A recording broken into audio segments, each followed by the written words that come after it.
big dynamic shifts between the old sort of 20th century model, the 21st century model, is this idea of predictability versus uncertainty. In the old model, things didn't change very fast, it was predictable, and so you built for predictability. It was like saying, go find this object in a well-lit room. New model is dark room.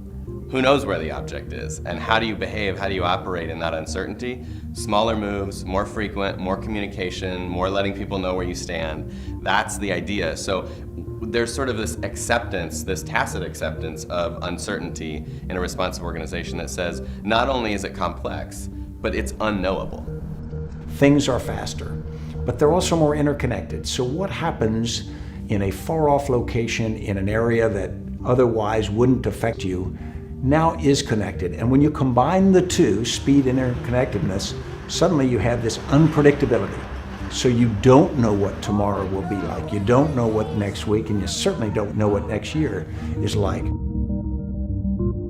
We have inherited, most companies have inherited, systems that were built on the paradigm of the Industrial Revolution, that were responding to the industrial forces that were shaping society in those days, and that were changing, obviously, the worker from a factory worker to a white-collar worker, an office worker. These systems no longer work. There's been one real central core priority for all companies for as long as we can remember, and that's efficiency. In a world of information scarcity, you knew what you had to do, the products and services you were going to provide, and the goal was to do them as efficiently as possible, as big a scale as possible.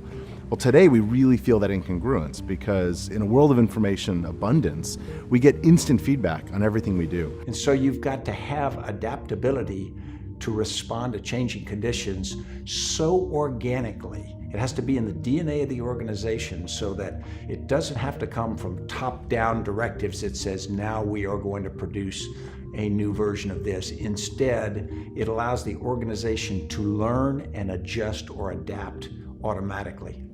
I think the factors that make a company successful have changed in the last few decades in the sense that it used to be about consistency and reliability. So what I can trust here, I can trust there, global scale, roll things out, national brands, the whole idea of an identity that you can rely on. Then information changed, digitization happened, and suddenly things were moving at a faster pace. Now it's really more about, can you adapt, can you evolve, can I expect the product to get better every day? So it's almost a polar opposite idea than what we had before. Responsiveness, autonomy, empowerment, experimentation, transparency. The things that you need to do to become more responsive, to be able to learn quickly and respond quickly to what you learn, often feel like the opposite of efficiency. The reason this is creating such angst right now is that we get caught in this world where we have generation of employee and leader and CEO trained to make the efficient decision, suddenly realizing they have to do these things that come contrary to everything they learn. And so this is going to take probably a lot of new leaders, but it's going to take a lot of people getting outside of their comfort zone, doing things that, you know what, their management books told them was wrong, or their mentor told them was wrong, these things that are deeply, deeply uncomfortable. One of the best examples I've heard of a company that's really orienting around responsiveness is Zara. Zara is one of the most profitable companies in a very tough business, young women fashion business. What Zara does is every day managers go to the store and ask people who return something to the rack why they return something to the rack. They know when they buy something, it goes to the point of sale system, automatic system. They don't know why they don't buy something. So they ask him, you don't like the lapel, you don't like the color, you don't like the cut.